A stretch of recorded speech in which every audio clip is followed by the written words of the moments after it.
Le ministre vient d'en parler, service public, un enjeu majeur, une grande loi en préparation sur l'audiovisuel qui concernera aussi l'audiovisuel public.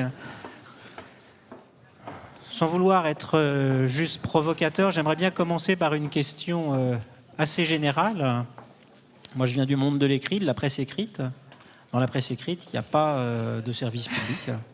Il y a des journaux, ça a l'air de fonctionner.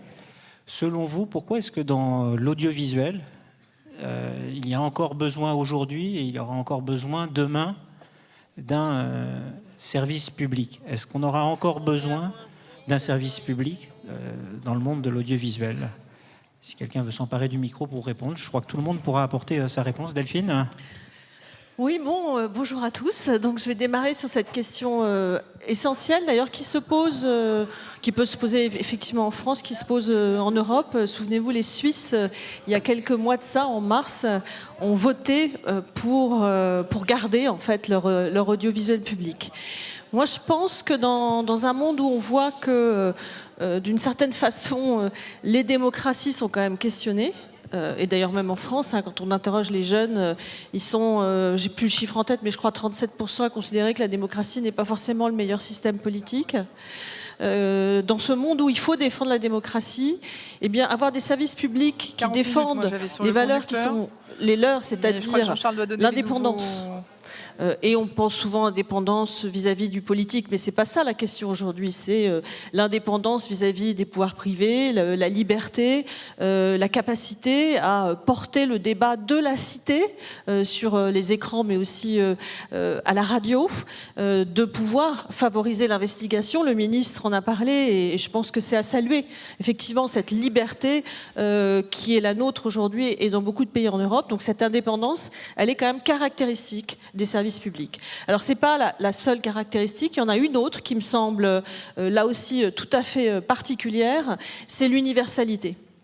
On est les seuls finalement services publics à considérer qu'on doit s'adresser à tous les concitoyens.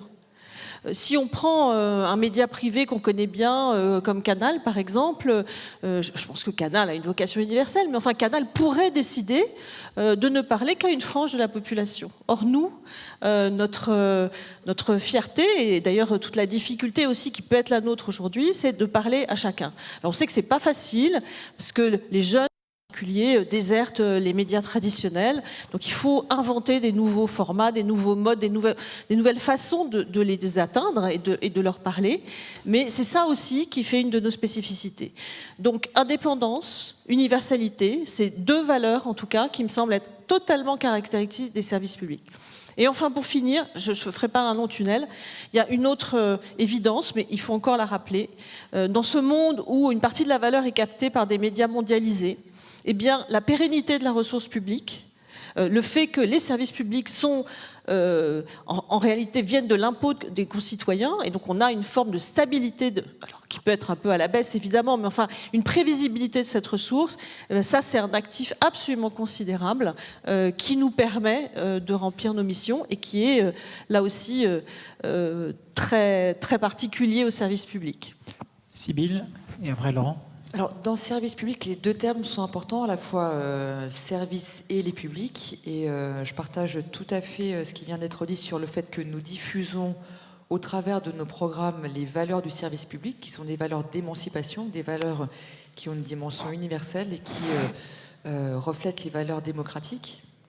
Par ailleurs, on a une spécificité, c'est qu'on ne choisit pas nos publics. Donc on doit s'adresser au plus grand nombre.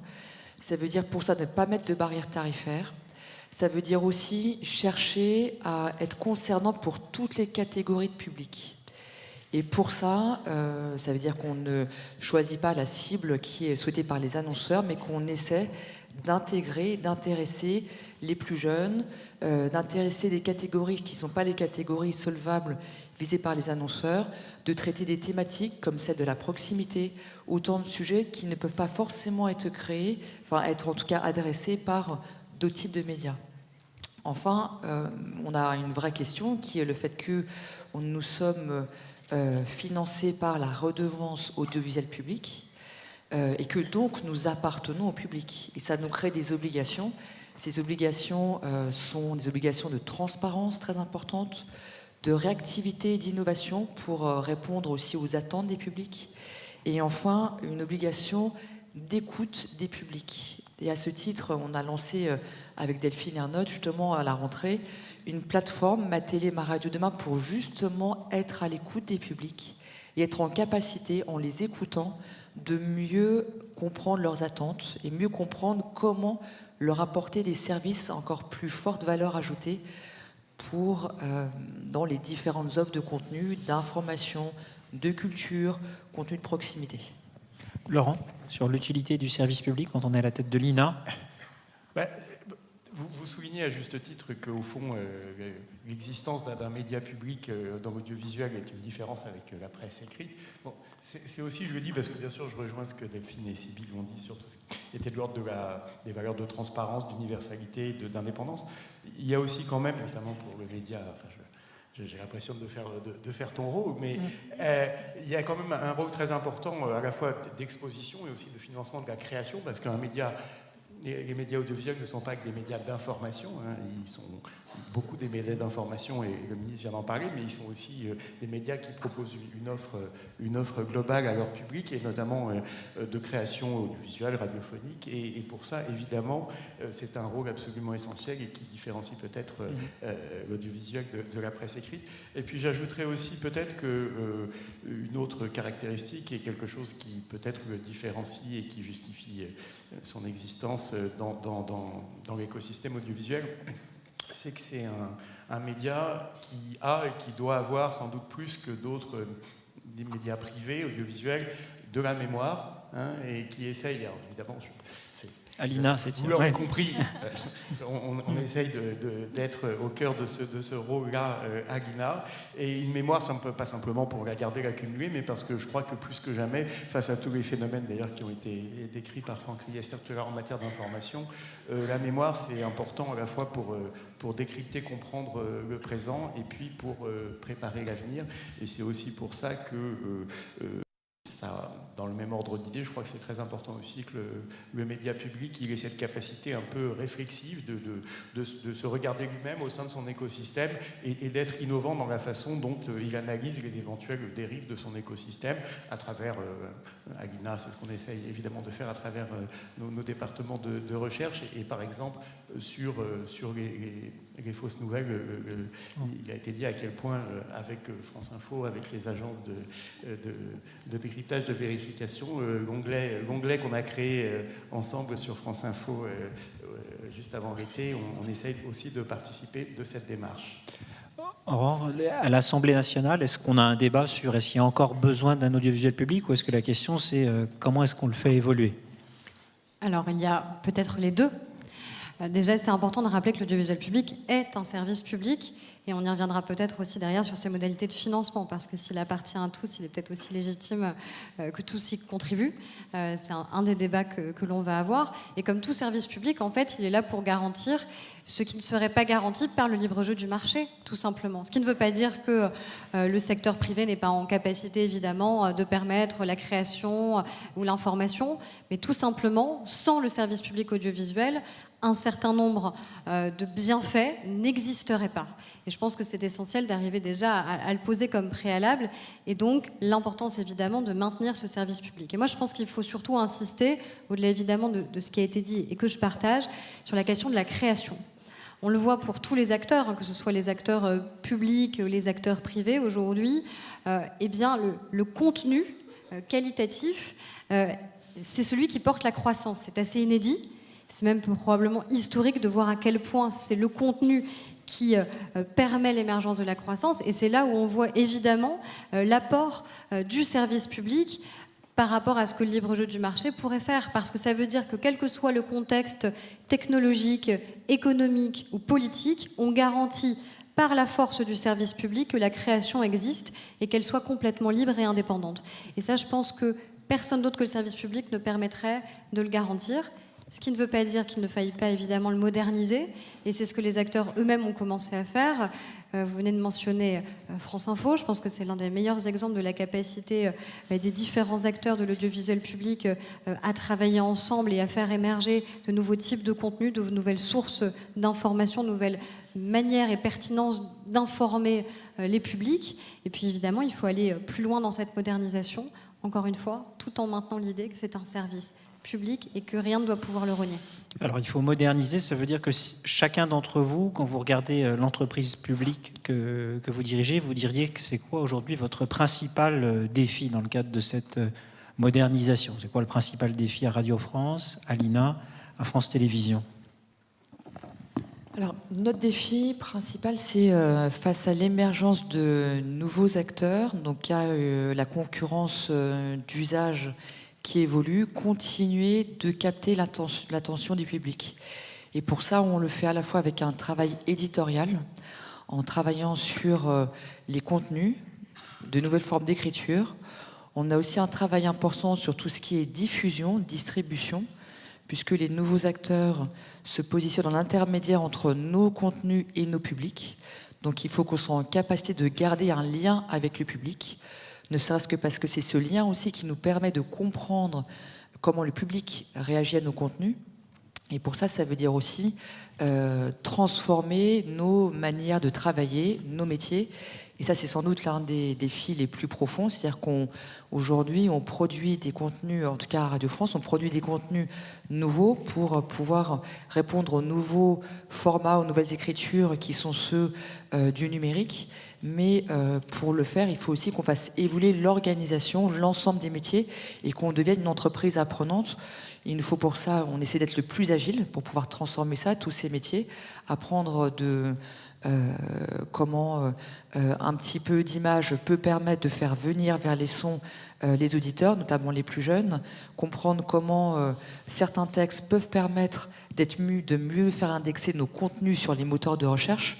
Donc tout ça, ça veut dire analyser des données, mieux connaître l'ensemble des acteurs qui sont ceux du numérique, et ce sont donc des métiers nouveaux. Et ces transformations-là sont des transformations globales, très importantes de nos métiers et de nos organisations. Delphine, principal défi à France Télévisions? Alors le principal défi, c'est de faire face à la mutation et à l'inversion du modèle des usages. Alors on a encore beaucoup de gens qui regardent la télévision de façon traditionnelle, mais si on regarde ce qui se passe dans les pays du nord de l'Europe, moi j'étais il n'y a pas longtemps en Norvège et en Suède, en fait là le modèle a basculé. C'est-à-dire que prenons un public dont on pense, et d'ailleurs qui regarde encore beaucoup la télévision en France, les enfants. Eh bien, en Suède et en Norvège, Internet, YouTube, enfin tous les sites et les plateformes ont pris largement le dessus sur la télévision traditionnelle. Et le premier média en Suède et en Norvège, c'est Netflix. Bon, on n'en est pas là en France, mais on sent que ça va de plus en plus vite. Il y a des taux de croissance qui sont très très forts. Oui. Il y a des taux de croissance de Netflix qui sont très très forts et on commence à voir le temps passé devant la télévision baisser. C'est vrai sur les jeunes publics de moins de 25 ans, mais c'est vrai sur la totalité des publics.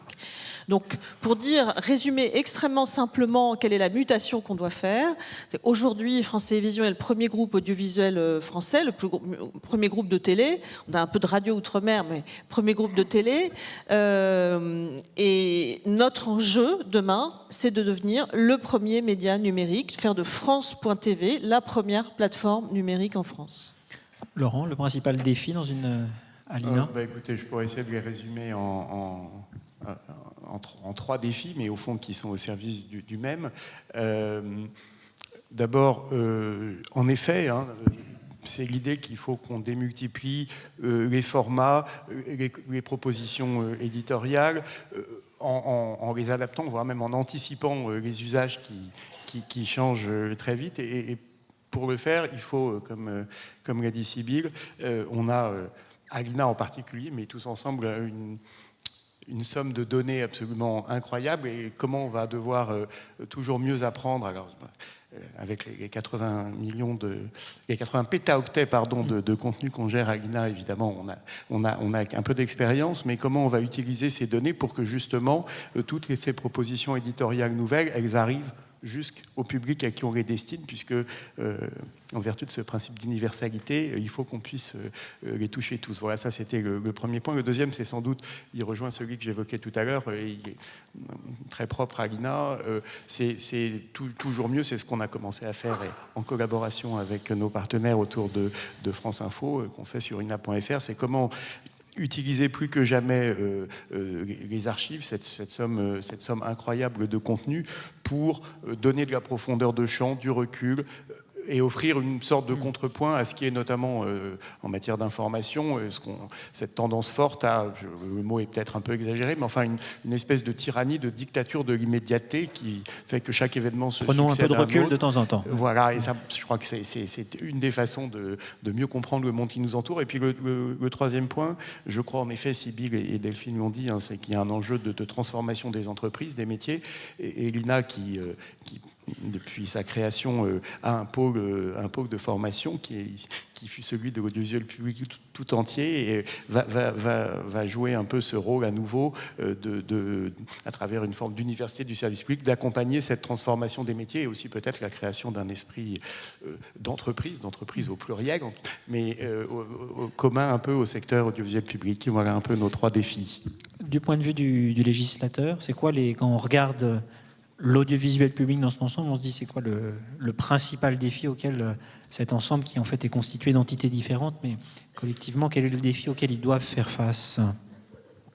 Déjà, il y a un défi qui est vraiment celui de l'adaptation de l'audiovisuel en général, et pas uniquement d'ailleurs de l'audiovisuel public, parce que toutes les questions de régulation ne concernent pas spécifiquement l'audiovisuel public. On peut s'attarder sur les questions évidemment de son financement, qui est évidemment à sécuriser, ou la question de la gouvernance qui revient de manière régulière, cyclique.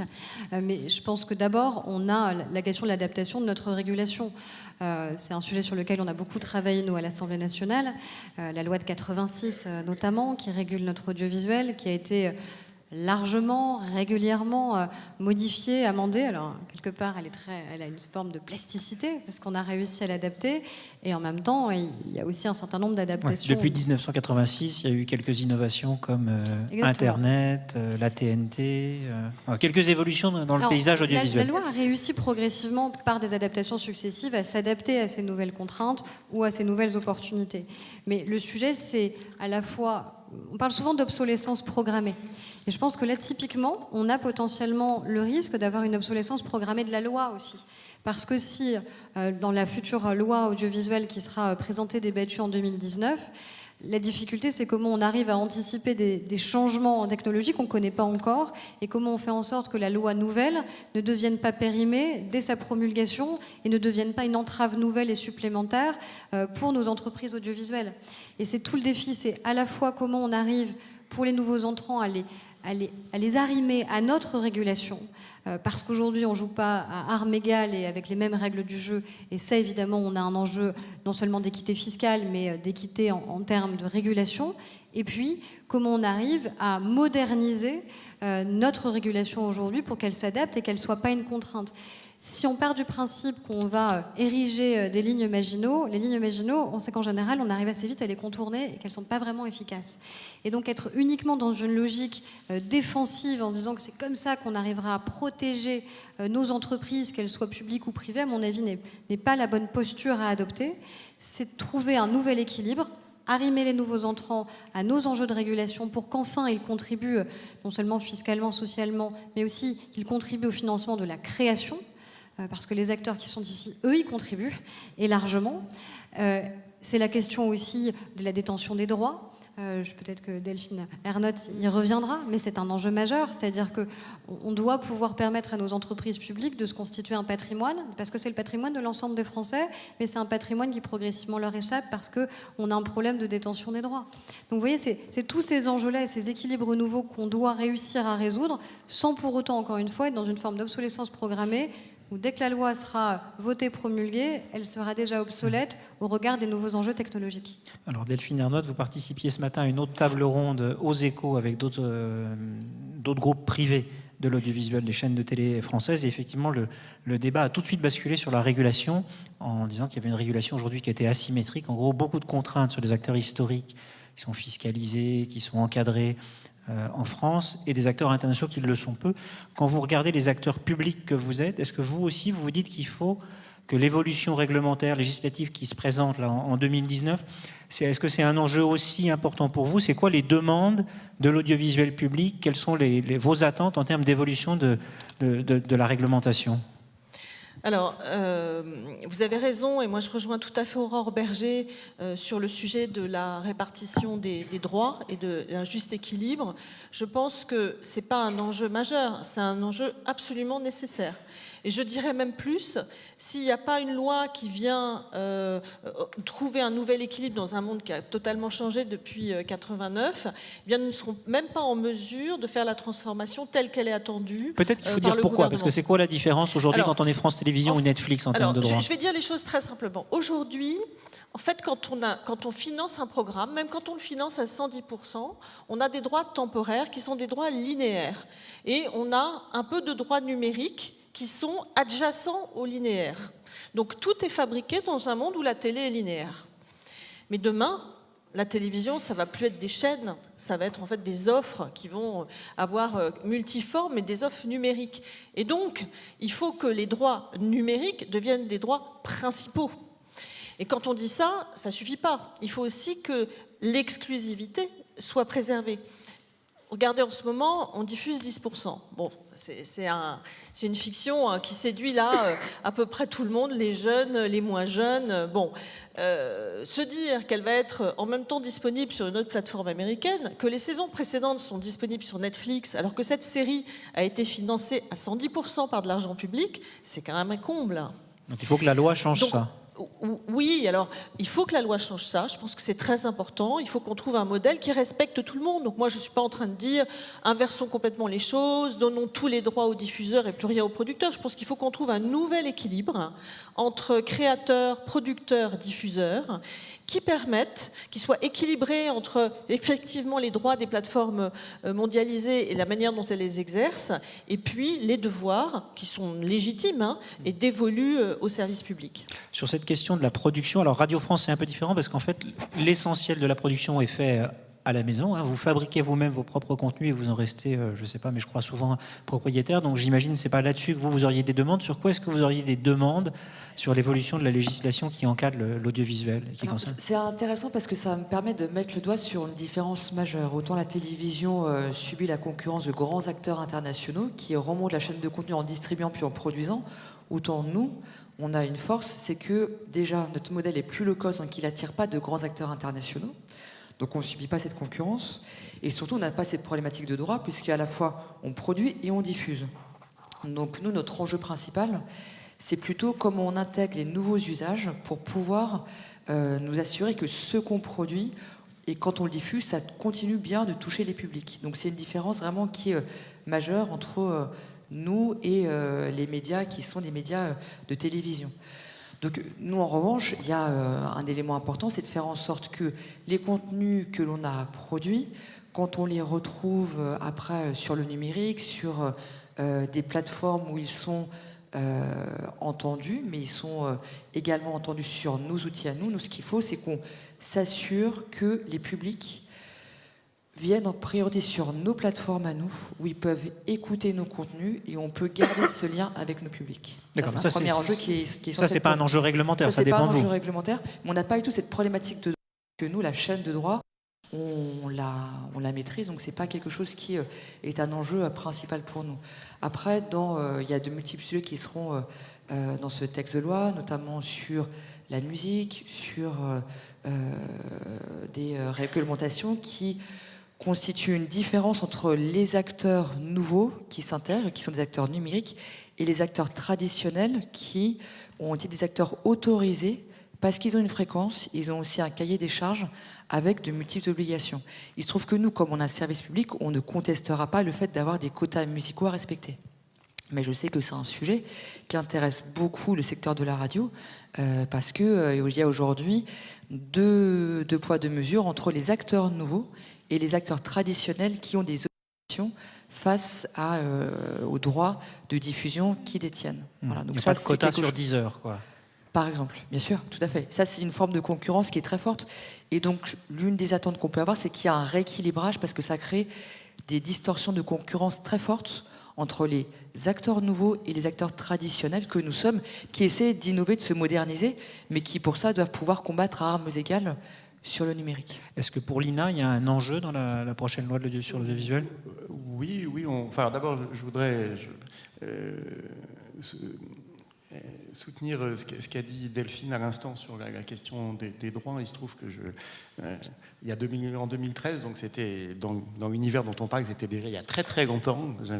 J'avais remis au ministère de la Culture de l'époque un rapport sur cette question de l'équilibre des droits entre producteurs, diffuseurs, etc. Et que ça illustre parfaitement à quel point ce que disait Aurore Berger, c'est-à-dire que là, on est dans une réglementation qui se périme à une vitesse absolument incroyable et qui, si on ne se donne pas les moyens de l'adapter dans un calendrier qui est un peu un rythme qui est un peu de même nature que le monde qu'il veut réguler, c'est-à-dire un monde qui va très très très vite. Là, on crée effectivement des barrières et on risque de donner à certaines des entreprises qui sont ici des injonctions réellement contradictoires par rapport aux objectifs ambitieux et nécessaires qu'on leur fixe. Donc pour l'INA, il y a un enjeu législatif, mais j'allais dire, il est législatif, mais il est même au niveau d'une directive européenne, donc, et il est très important et il rejoint notre métier, il est au cœur d'un de nos métiers patrimoniaux, parce que vous savez, l'INA, ce qu'on peut vous représenter à tous les publics sous forme de documentaires produits ou coproduits, sous forme de posts Facebook en termes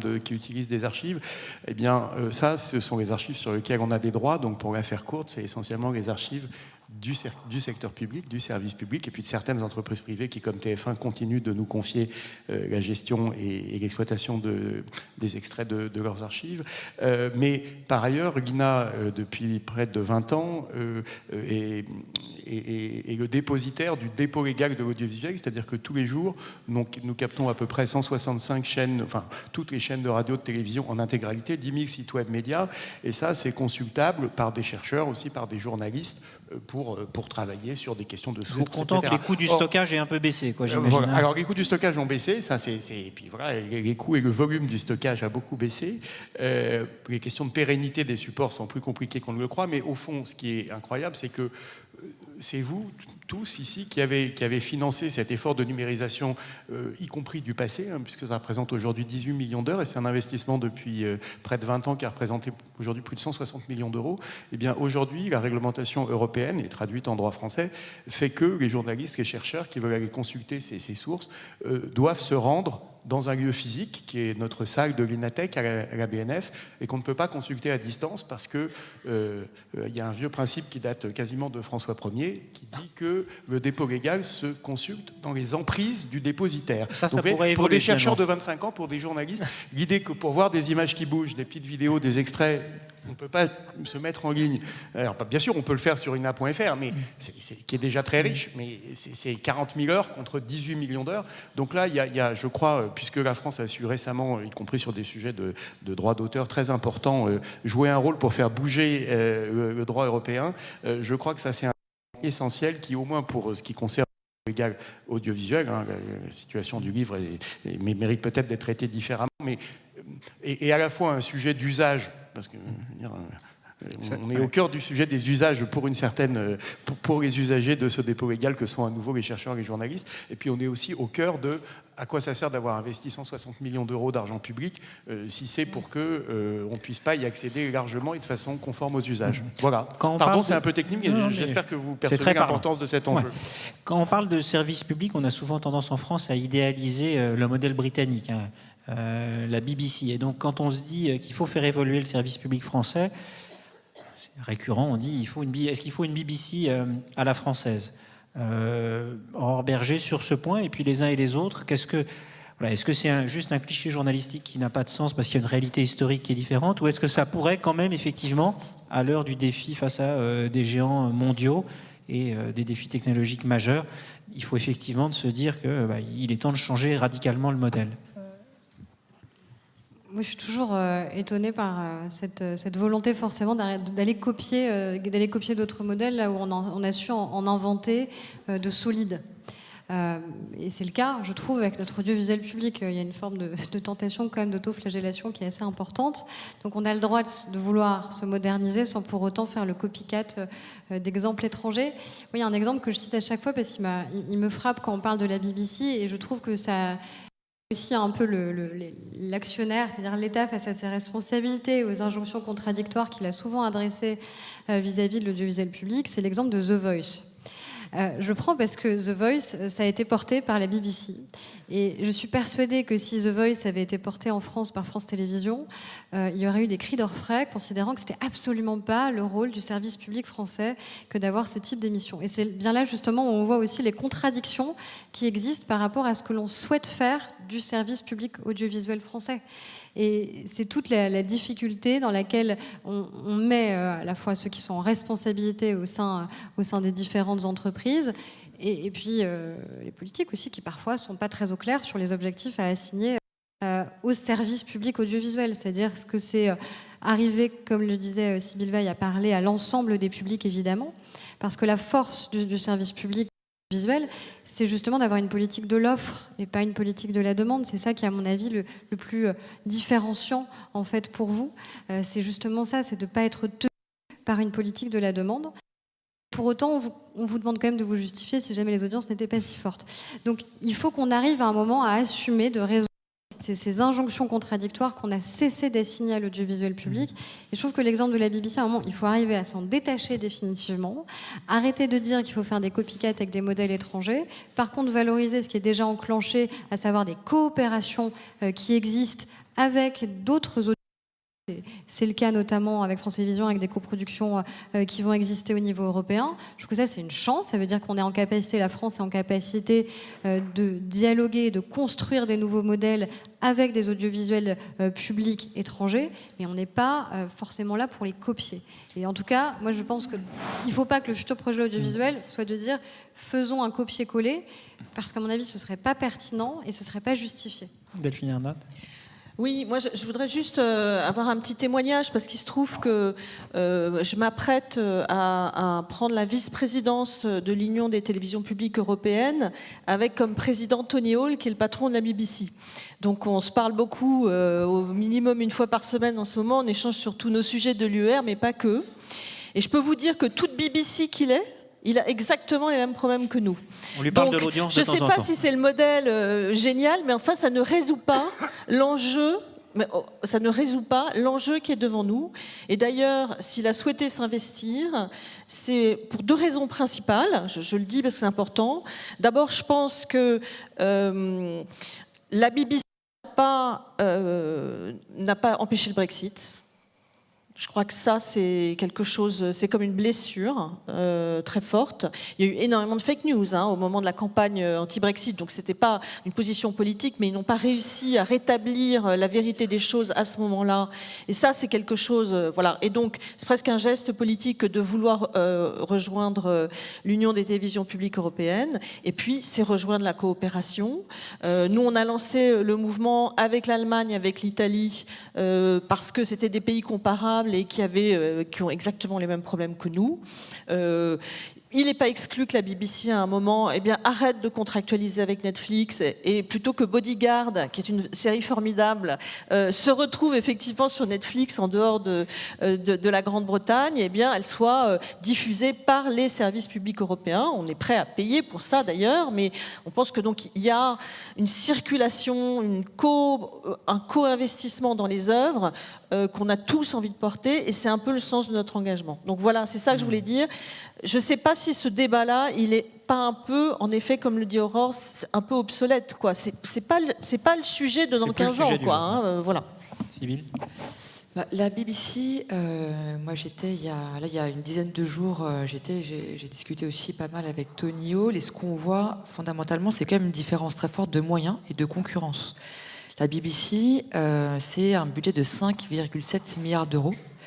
Donc c'est aussi des moyens qui sont très conséquents au service donc d'une offre qui est extrêmement développée. Et quand on regarde en détail comment c'est organisé, puisque en fait, quand on parle parle pour l'audiovisuel public français, c'est 2 à 3 à peu près, si on fait la somme de 3,2. Quand on fait la somme de tous les opérateurs qui sont financés par la redevance, c'est le chiffre qui vient des données. Donc il y a quand même des moyens qui sont colossaux. Donc quand on parle de BBC, il faut aussi voir les moyens qui sont associés à la BBC. Après, en termes d'organisation, parce que on en parle beaucoup, on regarde dans le détail, on voit que Aujourd'hui, ils ont des radios, ils ont des chaînes de télévision, ils se posent les mêmes questions que nous, c'est qu'est-ce qui reste en linéaire, qu'est-ce que je mets exclusivement sur Internet. Il y a une offre qui est intégrée, c'est l'information. Ils ont une immense newsroom.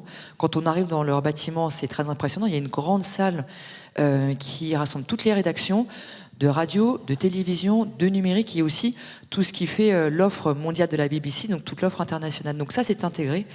Et on a lancé aussi cette intégration-là, ça s'appelle France Info. Donc, on n'a pas à pâlir de la comparaison avec la BBC, puisque l'intégration de l'information, une chaîne d'information en continu, on l'a mise en place. Donc, on a fait cette avancée-là. Après, sur le reste, nous regarde ce qu'il faut. Est-ce qu'il faut aller plus loin? Moi, je regarde le fait que eux, en tout cas, pour répondre aux questions qu'on se pose, c'est dans quelle mesure la convergence des médias impose-t-elle de regrouper. Moi, ce que je constate, c'est qu'ils viennent de sortir une application qui s'appelle BBC Sounds et que ça nous l'ont bien expliqué. L'analyse des usages qu'ils font montre qu'il y a une forte différence entre l'écoute des sons et l'usage des vidéos. Et c'est pour ça qu'aujourd'hui, ils ont dissocié deux plateformes. Une plateforme qui s'appelle le iPlayer sur tout ce qui est leur offre vidéo de toutes les chaînes télévisées et leur offre audio qui s'appelle BBC Sounds, qu'ils ont lancé il y a un mois, parce qu'ils partent du principe que c'est différent. Et quand on regarde dans le détail, les radios et les télévisions ont chacune leur direction, exposent les contenus des uns des autres, mais comme nous aussi on le fait déjà. Donc il y a beaucoup de coopérations qu'on a mises en place. Donc la comparaison, on la soutient très bien avec la BBC, surtout avec les moyens qu'on a aujourd'hui. Voilà. Allez-y. Laurent, un mot, et puis après Delphine, vous vouliez rajouter quelque chose? Oui, non, juste parce qu'effectivement, quand même, d'abord, je partage l'idée que je crois que ce serait absurde de vouloir copier un autre modèle national européen, et parce que l'audiovisuel français a une histoire très singulière qui est faite d'éclatement, de déchirement, puis de nouveaux rapprochements, puis bon, voilà, donc ça c'est de toute façon parce qu'aussi les liens qu'elle entretient avec l'écosystème de la création, les moyens avec lesquels il est financé, effectivement, ne sont pas les mêmes, mais si quand même l'implicite de votre question, et Sybille l'a un peu évoqué, c'est des différences fortes aussi, c'est que c'est un média public intégré, hein, c'est-à-dire effectivement qui rassemble télé, radio, archives, etc.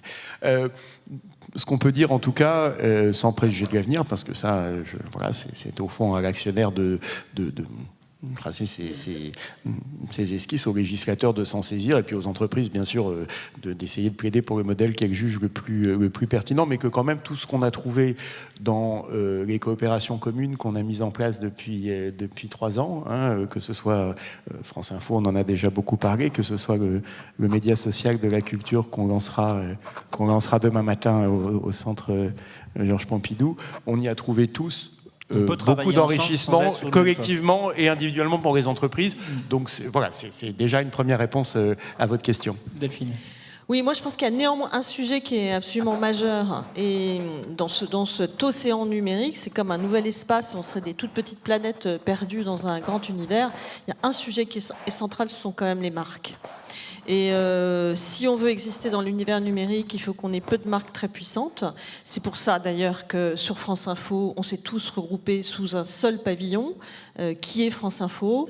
Je pense que voilà, il va falloir qu'on poursuive sur d'autres sujets majeurs, ce qu'on essaie de faire d'ailleurs, hein, la culture notamment, mais d'autres marques encore, l'éducation. Donc je crois que là, si on veut être puissant, il faut qu'on ait le même pavillon vis-à-vis de nos publics. Coopération plus qu'intégration. Le temps file. J'avais une question aussi sur la publicité. Est-ce que le législateur et les différents acteurs que vous êtes, vous vous dites que finalement, quel est l'équilibre à trouver? Est-ce qu'il faut plus de pub, moins de pub, pas de pub? Est-ce que vous avez une philosophie en la matière? Déjà, il faut sécuriser le financement de l'audiovisuel public. Ça, c'est le préalable. Et c'est la raison pour laquelle on aura un débat qui ne sera pas le plus simple, surtout dans un contexte actuel où le consentement à l'impôt n'est pas la valeur la mieux partagée, sur la question de la redevance de contribution à l'audiovisuel public. On va avoir une question déjà sur son recouvrement, puisqu'elle ne pourra plus de fait être adossée à la taxe d'habitation. Moi, je crois profondément à la nécessité de l'universalisation de la contribution à l'audiovisuel public. C'est-à-dire faire payer les gens qui n'ont pas forcément un téléviseur. C'est-à-dire considérer qu'un service public doit être payé par l'ensemble des Français. On a aujourd'hui des exemptions. Il faut que ces exemptions puissent rester en fonction des âges, en situation de handicap, etc. Donc l'idée, évidemment, que ces personnes, demain, ne soient pas des contributeurs. Par contre, encore une fois, soit on considère, et c'est le débat initial que nous avons besoin d'un audiovisuel public fort parce que c'est un service public. Si la réponse à cette question est oui, et ici, évidemment, cette réponse, nous l'affirmons, eh bien oui, alors la logique et la nécessité pour sécuriser à terme le financement de l'audiovisuel public, c'est bien qu'on ait une universalisation de la CAP. Donc ça, c'est la première des choses. Ensuite, dans un monde idéal, oui, je vous répondrai oui, je préférerais qu'on ait une publicité parce que ça permettrait de renforcer la singularité demain de l'audiovisuel public. Mais ça ne peut exister qu'à ressources constantes. Donc il faut faire les choses par étapes, par paliers, et il faut d'abord permettre cette universalisation et sécuriser le financement durable et serein, j'allais dire, de l'audiovisuel public. Et une fois que ce préalable sera posé, alors oui, on pourra poser la question de la publicité. Sybille ? Alors sur la question de la publicité, à Radio France, on en a très peu puisqu'on est plafonné en volume. Et ce plafond en volume, on est loin de la... pour donner un exemple, sur les matinales radio, on est plafonné à 3 minutes sur les 2 heures et aujourd'hui on est à 1 minute et demie en moyenne. Sur la totale sur une journée, on est plafonné à 18 minutes et on est autour de 11 minutes. Pour une station privée, puisqu'il faut se comparer, c'est plus de 2 heures, 2 heures et demie en fonction de nos concurrents privés. Donc je pense que la différence, elle est là, elle existe. Et c'est notre différence aussi. Donc on se distingue avec nos contenus, on se distingue aussi par l'absence de publicité. Donc en termes de concurrence, c'est un avantage dont on bénéficie. Je ne vais pas dire le contraire. Après, en termes de recettes, ce qu'il faut voir, c'est que ce qu'on vit aujourd'hui, c'est une transformation qui repose sur des innovations qui sont également techniques, qui nécessitent aussi des moyens. Avant, nous, on produisait que pour l'antenne FM, pour la radio. Aujourd'hui, il faut aussi qu'on produise des contenus pour différents formats numériques. Donc ça nécessite, de redéployer les moyens en interne, mais d'en avoir suffisamment dans un contexte où on sait tous que l'État a un travail de longue durée à faire sur les finances publiques et que la perspective que le budget qui nous soit alloué à l'audiovisuel public augmente est relativement faible. Donc si on veut pouvoir continuer à avoir une ressource au moins stable, il faut qu'on puisse avoir une ressource autre que la ressource publique. Après, évidemment, ça doit rester dans des proportions qui soient extrêmement mesurées et juste pour rééquilibrer une dynamique de stabilité de la recette. C'est ce qu'on a aujourd'hui. Et aujourd'hui, on est le premier groupe de radio. C'est ce qui a fait, c'est l'augmentation de nos audiences qui nous a permis d'avoir des recettes publicitaires qui ont très légèrement augmenté, mais qui ont augmenté parce que simplement on a une dynamique d'audience qui est très positive, alors même que sur la durée des publicités par jour, on l'a pas augmenté. Vous faites payer plus cher la minute de pub. Ouais. C'est le résultat du succès. Delphine ? Moi, je milite pour le statu quo par rapport à la situation actuelle pour plusieurs raisons. Moi, je comprends très bien l'idée que pas de publicité, ça renforcerait effectivement la spécificité du service public, mais je tire aussi des enseignements, des expériences qu'on a vécues quand on a supprimé la publicité après 20 heures sur France Télévisions, où on s'est rendu compte qu'une partie de cette manne était certes allée sur les télévisions privées, mais enfin en grande partie sur Internet. Et je pense qu'aujourd'hui, si on supprimait totalement la publicité sur France Télévisions, il y aurait une partie sur TF1 et M6, mais une énorme partie sur Internet, sur Google et Facebook, parce que c'est eux qui rapportent 80%. Donc, les gens qui ne payent pas de taxes en France. Ça, c'est le premier sujet. Le deuxième, pourquoi je prêche pour le statu quo ? Parce qu'on a sur nos antennes une publicité donnée, on est limité en de la publicité, on ne coupe jamais les œuvres et on n'a pas de publicité sur les programmes pour enfants. Je pense qu'on a une forme d'équilibre, pas de publicité après 20 heures, qui me semble... Les gens, dans les sondages chez les spectateurs, ne nous disent pas on n'en peut plus, quoi. Alors, il y a quand même, il y a déjà du chemin qui a été fait. Et puis la troisième raison, elle est en fait beaucoup plus managériale. D'abord parce qu'on a une régie à France Télévisions qui bosse super bien. On a des équipes formidables et qui vraiment qui font progresser leur business. Et ça, pour un patron d'entreprise, c'est toujours un certain plaisir. Petit clin d'œil à Marianne Siproudis, notre régie, qui est une super patronne. Et puis parce que au fond, quand on est une entreprise comme aujourd'hui qui tient ses engagements, tous les ans, qui travaille sur sa qualité gestion, eh bien, aller chercher une partie de son chiffre d'affaires. Ça fait partie du sentiment entrepreneurial. Ça donne la valeur de l'argent quand on va le chercher. Hein. C'est pas tout à fait la même chose que quand il tombe un peu tout cuit comme la redevance. Et je trouve que moi, ça aide à insuffler cette rigueur de gestion, cet esprit d'entreprise dans la maison. Dernière question. Ce matin, aux Échos, le débat tournait beaucoup autour des GAFA, et pour beaucoup d'acteurs de l'audiovisuel privé, ou pour les acteurs qui étaient ce matin aux Échos, au débat, il y avait un côté, les GAFA sont plus des ennemis que des partenaires, une forme de crainte, de respect pour ce qu'ils étaient capables de faire, pour leur réussite commerciale, mais aussi un peu de concurrence. La concurrence était parfois un peu déloyale. Vous, du point de vue de l'audiovisuel public et du point de vue des législateurs, est-ce que vous estimez que les GAFA sont des partenaires, des concurrents? Est-ce que vous avez une vision sur comment est-ce qu'on pourra travailler mieux ou moins bien avec eux demain? Ils doivent d'abord être des opportunités pour le public, parce que c'est la possibilité demain d'avoir une palette plus large d'accès à la création audiovisuelle et cinématographique. Et ça, c'est une chance, évidemment, dont on doit s'emparer. Mais il faut aussi que ce soit une opportunité partagée. Et aujourd'hui, la difficulté à laquelle on est confronté, et ça rejoint des propos que l'on tenait juste avant, c'est les déficits de régulation, tout simplement.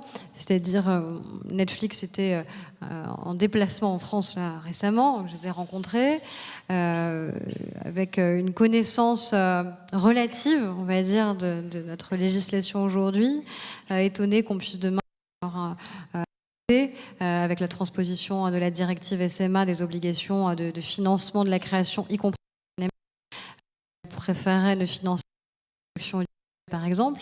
Donc c'est le défi, nous, auquel on va être confrontés, c'est-à-dire qu'on va avoir une transposition d'une directive qui est extrêmement importante, et c'est une belle victoire de la France que d'avoir réussi à permettre que cette directive avance, cette directive service de médias audiovisuels qui va permettre enfin qu'on ait des quotas d'œuvres européennes dans le catalogue de ces acteurs, c'est-à-dire 30% d'œuvres européennes, ce qui est quand même une avancée majeure. Tout dépend aussi après comment ces catalogues sont constitués. C'est pas la même chose si c'est de la production plus récente, c'est de l'achat d'anciens catalogues. Et encore une fois, voilà, c'est comment on arrive à créer une régulation pertinente, juste, et qui permette que ce soit des opportunités pour le grand public et qu'il joue avec des règles du jeu à armes égales avec nos acteurs, qui ne sont pas des acteurs traditionnels, mais qui sont des acteurs qui se modernisent et qu'on doit pouvoir accompagner dans cette modernisation. On est à la Maison de la Radio. À la Maison de la Radio, il y a un truc qui s'appelle le carillon. J'ai l'impression que quand c'est l'heure, c'est l'heure. Et donc que tout le monde n'aura pas le temps de répondre à cette dernière question. Merci à toutes et à tous.